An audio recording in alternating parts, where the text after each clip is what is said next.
Hi, this is Karthikeya from What the Article. Please press the subscribe button and hit the bell icon next to it to never miss an update.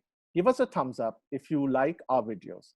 Our guest today is Sahil Singh Yaduvashni, a vlogger who is currently based out of Chandigarh. Let's start the podcast with him. Hi, Karthikeya. Hi, how are you doing? Good. How are you? I'm doing well, thank you so much. So, how did you think of becoming a vlogger? Uh, See, I always wanted to, I think, be an actor is Mhm, what I would like to start with. mhm, But when we were growing up, Bollywood was very different. You had to be very tall and, broad and have connections. Things are rather different and, brighter today. yeah. And then anyway, of course, reality happened, and I thought, okay, fine, I'll go into, some sort of media Mhm, and tried to run away from films as much as possible. But I think God was like, you got to come back to films. So after my stint as a journalist and mhm, interning with fashion magazines, I ended up being an assistant director. And mhm, from there, where I became a blogger, it was always about seeing how the trends were changing and people who were unknown, like, and would have been unknown forever had this trend not come, were mhm, now, coming online, be it as mhm, actors or YouTube as a career came to India in that mhm, span of time. mhm, And although my channel is literally like 6 months old, I started in the last week of December of 2019. mhm, And but the thing is, I started working with a YouTube channel called Filter mhm, Copy in 2017. mhm, And as in when I started, and I was a producer with them, and when I started working with them, that's when I started developing this confidence eventually, that, I can also be on screen. I don't have to be that tall and good looking and, whatever mhm, the industry expects actors to be. mhm, And I was like, at the end of the day, if I have some knowledge to impart to people, and people, I believe, always look for knowledge mhm, of any sort. And that's what made me come on YouTube and start my channel. Also, I work with a fashion blogger consistently, and she was like, you have certain insights which a lot of men might not.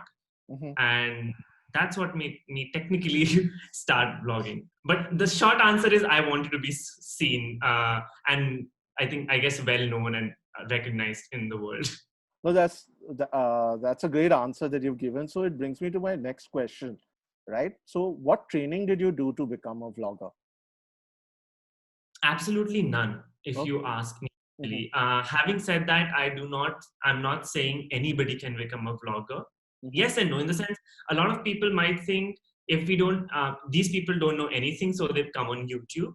mhm, I would like to break that concept because a lot of people do come on YouTube thinking, mhm, Arey, kuch nahi hai, let's just start a channel, mhm, which is a good confidence or a good attitude to come in with, but don't think that mhm, it's anybody's, cup of tea. mhm, Because when I vlogged, my friend suggested that I should vlog my mhm, flight journey when I was coming to Chandigarh from Mumbai. mhm, And I used to think till then, I'm like, vlogging your experience, I'm like, it's rather easy. You just say I'm doing this and you edit and you put it up. And when I started shooting those 7 hours, I'm like, good God, no, because mhm. you don't know what to, add, what not to add. And this is Yeah. not basically so easy. Mhm. But yes, I have an edge over a lot of content creators because I'm a professional editor myself. Oh, I've okay. been I've been in the media Mhm, industry. I have my training. Like I mhm, did my bachelor's in mass communication. Then I did my post graduation in journalism and mass communication. mhm, And I was an assistant director for 2 years. I have been an executive producer for a year. Then I've been a content creator with Vogue for about 6 months. Then I've been freelancing as a film editor. So I have had a lot of experience to know, especially in YouTube for the last 2.5, almost mhm, 3 years in October now, to know what works on YouTube, what doesn't. So mhm, I guess if somebody wants to come on YouTube or on Instagram, I think one very, very important thing is to see what the other people are doing, mhm, understand what works, what doesn't, because especially mhm, uh, with the amount of people who are coming online these days, trying to make a name for themselves, a lot of them might get lost mhm. as to the fact that, oh, it's not working for me. Or Yeah. you might see overnight success in one day. Like for me, I remember coming up with that first video about skincare tips which nobody tells you about, which was a very simple video, but I shared it Mhm. with my family, and of course, it was my first YouTube video. So my family got really excited. They shared it with their friends. Mhm. Within the first hour of that video releasing, I had hit my first 100 subscribers because I shared it unabashedly. Okay, I'm very Mhm. shameless. I think self promotion is what you need. Like, you can't be shy about promoting your own self, because if you Mhm. can't promote your own self and talk about yourself in such good way, nobody will. So I did I that, agree and I with you on that, that, you have to kind of go ahead and promote yourself in a way that others can also get to know about you. Yeah. absolutely. But then I hit also 13, 1400 views Mhm. in the very, I think, 12ish hours. But Mhm. after that, from imagine about 28th, 29th December Mhm. till 25th May, okay, Mhm. that's about 5, 6 months, Mhm. I reached from only 100 to 300 subscribers. Okay. Right. So 100 subscribers within the first hour, and then I get 200 subscribers. And after this video, I got some 250 subscribers like within the last 2 weeks.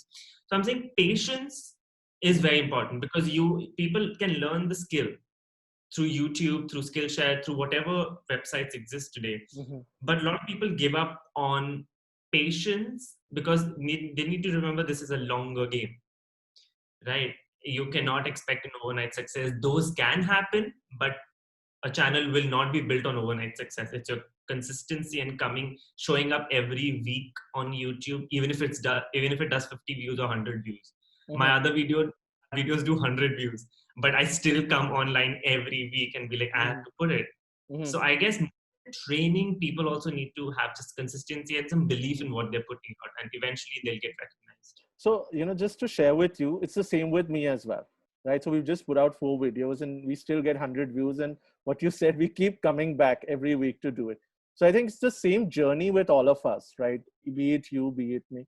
So the next thing that I want to talk to you about is that you work with Vogue, you work with GQ and many publications. Could you share what you were doing there and how the journey was for you?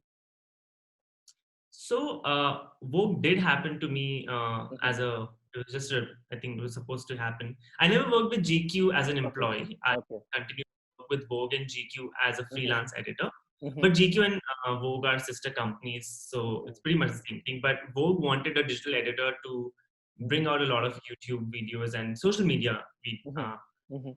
content. And my stint there, basically, what I had to do was conceptualize videos, Mhm. think about ideas, be it related to the issue, like in the magazine, whatever topics they were covering, or be it covering the cover, and like let's say if for example Ranveer Kapoor is on the cover, and Mhm. try and do a BTS, put a video together, Mhm. or just really do a lot of video content. So conceptualizing them, shooting them, editing them, packaging them. And I was in the digital team.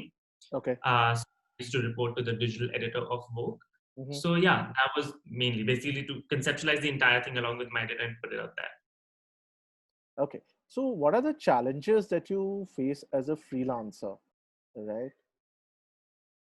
Oh, there are a bunch of them, especially with coronavirus coming in. I The challenges just got added on.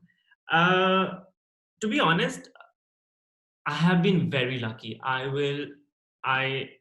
super, super grateful that freelancing for me from the get go, I have Mhm. been very fortunate about it. Like, I left Vogue in December of 2018. Mhm. It's May 2020, June Mhm. 2020, and I Mhm. still work with them. Like, every month or second month, I get some or the other project from Vogue. Mhm. But as a challenge, I feel, again, that's the thing, that you go out in the market and there's so many people who are freelancers, there's so many people Mhm. who are doing such great work, and Mhm. you feel, will you survive, will you even make it, will you even scratch the surface when it comes Mhm. to getting one project for yourself. So constantly being, of course, worried about when will my next project come, Mhm. uh, was very scary initially. Mhm. But having said that, what one thing I did, and if anybody who's listening here is planning on going into freelancing, try and be a consultant or involved with somebody on a long term basis. Like, Mhm. I work with a content creator, and I edit content with her and shoot her content Mhm. uh, every month. So that's 8 videos a month. So at least that's my constant stream of earning. Mm-hmm. So even though it's a freelance job, but I know at least that's like my, stable income. Mm-hmm. And kept me going through coronavirus as well, because we still create content for her. She's a YouTuber. She can't stop creating content. And other stuff is all like above and extra. And that's, I think, why I've survived as a freelancer quite comfortably. But I guess those are the challenges, just being constantly. Also, yeah, I think once you start getting a lot of work, touch wood, Mm-hmm. then you're just like, do I say yes to it? Do I say no to it? Because there have been times when I've worked for like 18, 19 hours a Mm-hmm. day, Mm-hmm. still not enough. So I think that's as a freelancer, time becomes a major challenge eventually. Amazing, amazing. So you have worked as a creative producer, you've worked as an assistant director, videographer, a film editor. What's the out of those, what's the most enjoyable thing that you've done? Oh God, that's a very. You're asking me to pick between like babies, like the most. Um, I don't think I can pick. I'll tell you why. Because assistant direction has this another kick to it. I've Mhm, traveled a lot because of being an assistant director, and mhm, it's just another kick. Like, I mean, I guess any assistant director right now, if listening to it, will know the kick I'm talking about. Being mhm, on the set, the costumes, the sets are so nice, the lights are blazing, and you mhm, know the director calling out for action and cut. It's mhm, actually as glamorous as the show and film. I'm not even kidding you. It can get like, wow, this is actually how it happens. As a creative producer, if you're involved in content and you're constantly booming with ideas, I guess that's also very interesting, because whatever you have in your mind, you may not be able to, you know, put it out as an assistant director, because a film or an ad film is generally a DOP is a director and a writer's concept, more or less, mhm, right? But as a creative producer, you can bring out any concept you want and give it life. That's what I like about being a YouTuber as well. If I mhm, have a piece of content in my mind, I mhm, can give it life. I don't have to wait for somebody's sanction, somebody's money, somebody's legal, mhm, you know, like, okay, fine, clear legally, or whatever the things may be. mhm, I can think and do it. mhm, And so, yeah, I guess I just miss being on sets, though. Yes, I missed it terribly, especially with coronavirus, because I constantly still do assistant direction. So I haven't mhm. been on a set for like 8, 9 months now, and I really miss like being there. But I guess everything has its own fun elements.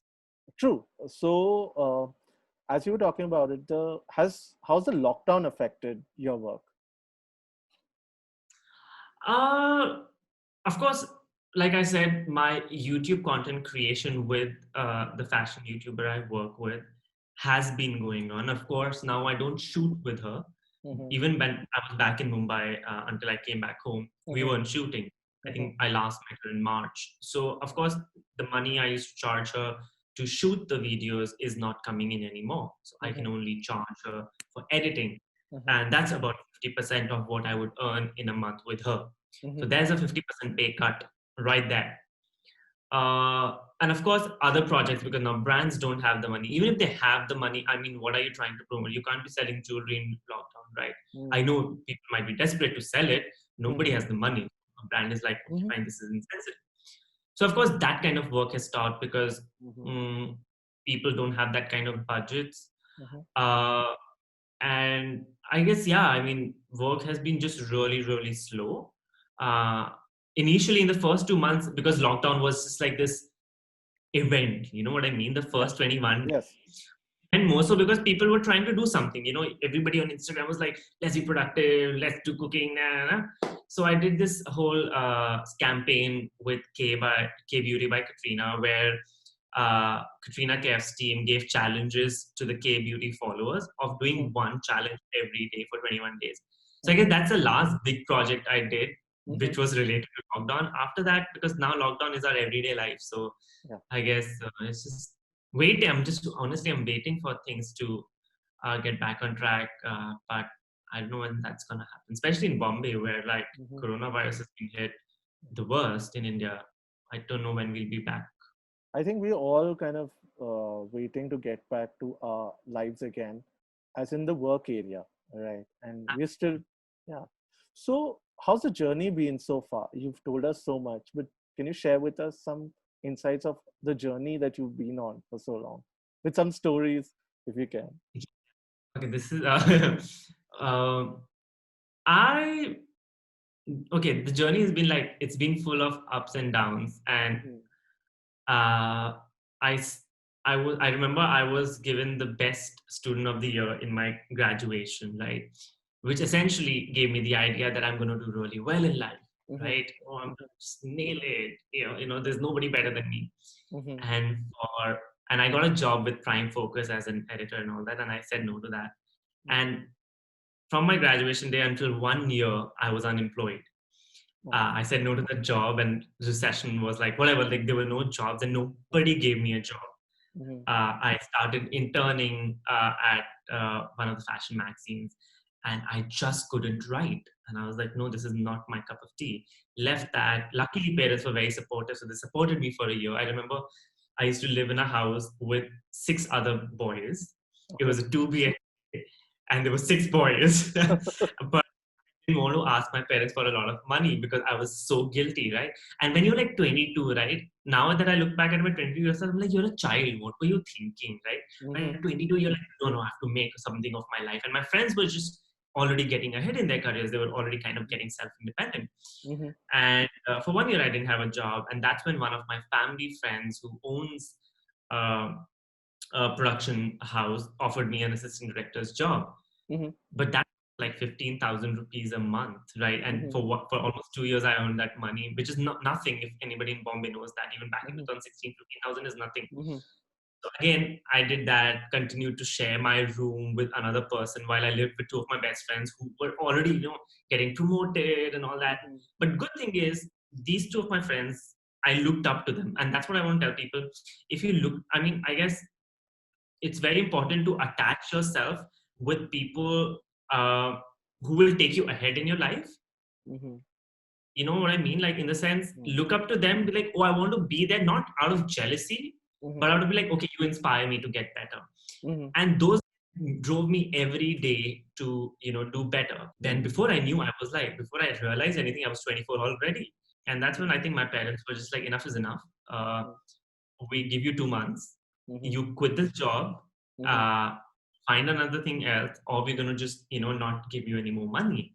mhm, Initially, I remember it felt very saddening because I was like, oh my God, like it's not my fault that I'm not getting any money. mhm, But I think that's the wake up call I needed because I mhm, was getting very comfortable. As a person, I get very comfortable in the situation I am in. I need a kick, or I need the ground to be shaken off my feet for me to mhm, get ahead in life.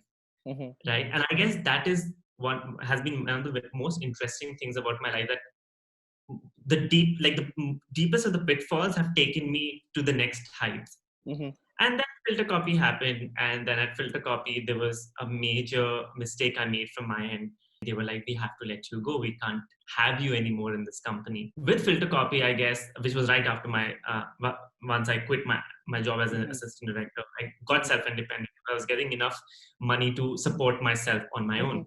mhm, And because filter copy being a YouTube video, I featured in a lot of YouTube videos of their own. mhm, And even till now, I get recognized here and there, out and about, like, oh, you're that guy who came in this. And I did a web series in which I played the role of an HR person and all that. mhm, So people remember me from that. So this was like a little bit of fame that I got publicly, and that gets taken away from me. I come home and I don't want to loosely use this word, but I mhm, was kind of depressed. I was like, my life is over, mhm. right? I got fired. Who's gonna hire me back ever again, Yeah. right? I have Mhm, this thing called your term. You were terminated. I'm like, gone. And that's when I was like, okay, I should move to Canada. Maybe start fresh. That's when this guy I had met through friends of friends. So this friend of mine mhm, was like, he was working with Vogue wedding company, and mhm, I was like, listen, is there any job at Vogue? I just asked him. He's mhm, like, let me just ask. And then he's like, oh, they're looking for a digital producer. I'm like, what, mhm, are you sure? He's like, yeah. mhm, And I'm like, can you just like, this is my resume. Can you put it forward?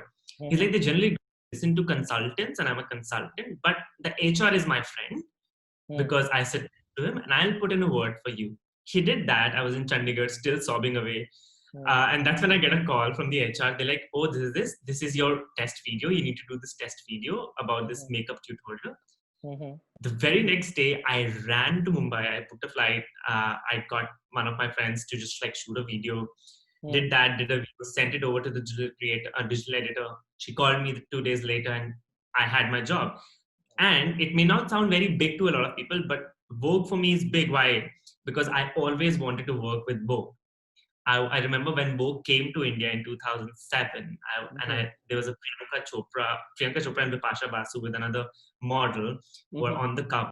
And I was like, this is the magazine I want to work for. Maybe because I was a big Priyanka Chopra fan or whatever it was, right? All my life, I was like, I want to work with Vogue. I ran away from it. Like, in fact, I did journalism, something I don't like writing a lot, right? I did journalism just to be in Vogue. But that also didn't happen. But life had its way of throwing me and teaching me a lot of lessons on the way, but still bringing me to my dream. And working with those people, right? Being on those sets and looking at those cover shoots, how they happen. Or for that matter, Anaita Shah Fatajania, who was the fashion director of Vogue until recently, she was this person I used to really look up to, because when it came to films, I used to really like the costumes. And her first film was Dhoom 1. And I remember, I'm like, these costumes look so good. So Anaita Shah Fatajania and Vogue were two dreams, which I always had. And I got both of them. And today, in fact, the YouTube creator I work with is Anaita Shroff's own sister, Shehrazad Shroff. Right. I got her contact because I worked in Vogue. And my life today is because everybody in Vogue said, why don't you hire Sahil and all that. So my life turned upside down, like for the good. And nobody will ever think that getting fired can lead to this. So you see, the moment I reached, I hit highs in my life, something just comes and, God is like, no, you're meant for something better. That's what I look at it as now. It's happened so many times with me. I just feel like if something is going down in my life, something much bigger is coming. And the day I got, I left Vogue and I started freelancing.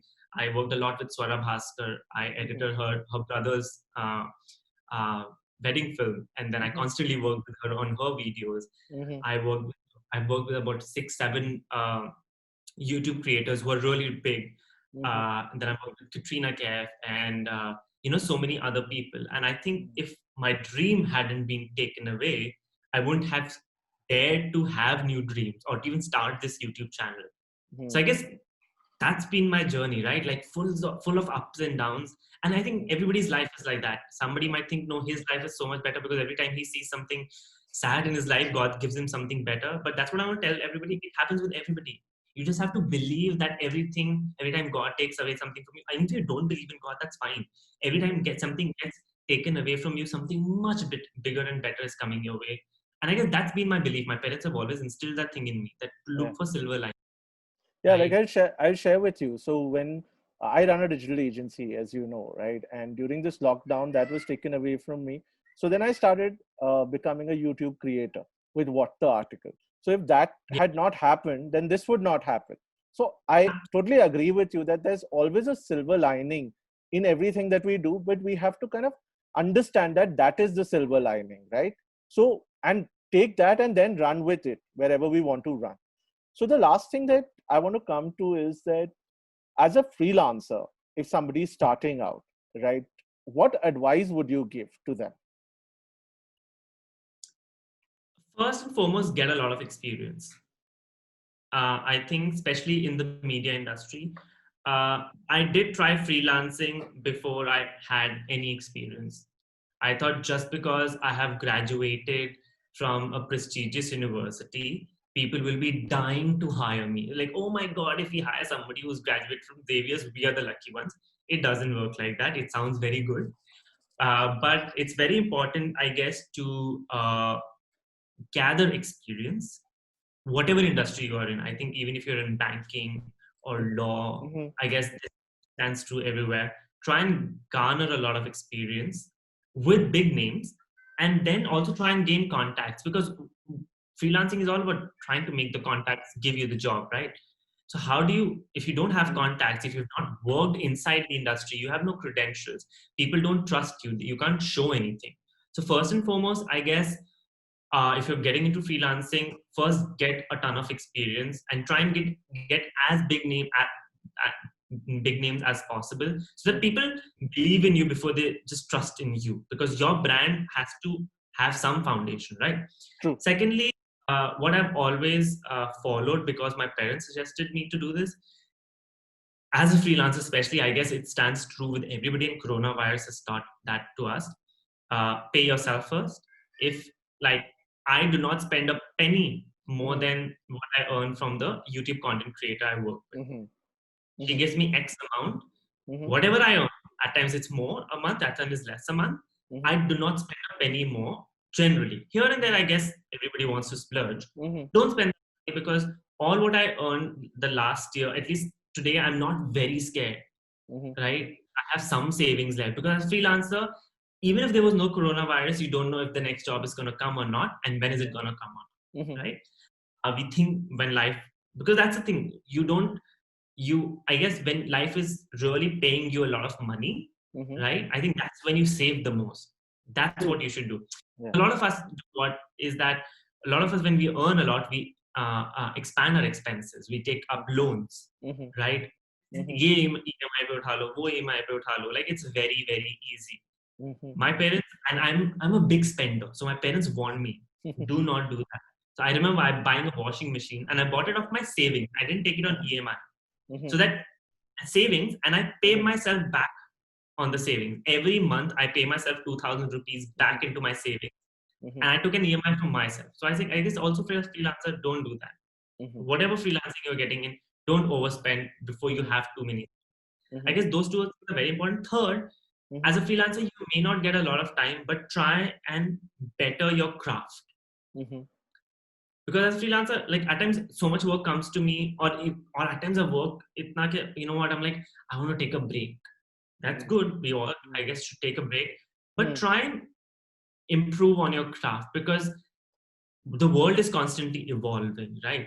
So Mm-hmm. if today you stop at the level you started at as a freelancer, एक दो साल maybe people will keep giving you work, but उसके बाद, if the trends of editing, for let's say in my case, have Mm-hmm. changed, or shooting a film, or the Mm-hmm. camera, like, because I can talk only in my Mm-hmm. industry, right?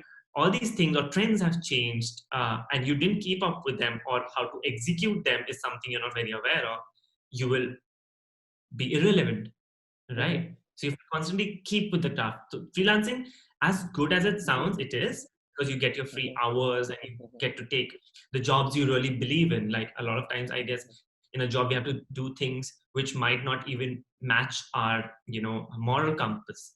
There Mm-hmm. have been, I've been a part of in the past, which I was very uncomfortable shooting with because of the content they had, but I had no choice. Mm-hmm. It was my job. But today, if I don't believe in content or find it offensive, I can say no to that, which Mm-hmm. is a great opportunity to have as a freelancer. Mm-hmm. But until you can do that, you need to, again, do everything else. Save up the money, expand on your craft, get your expertise, and again, Mm-hmm. have a lot of experience to know what to say yes to and what no to. And also, when you say, you need to Mm-hmm. learn the skills of saying no, or to negotiate money. That also is very important. Mm-hmm. As a freelancer, we may say yes to any money, and we might not know our worth. So I Mm-hmm. guess working on your skills to negotiate the correct price for yourself is also very important. Thank you so much, Sahil, for taking out the time and giving You're our welcome. viewers an amazing insight. And we wish you the best of luck. A big thank you to all our viewers for tuning in. Don't forget to subscribe and hit the bell icon. Look forward to meeting you next week. Thank you. Thank you. Bye.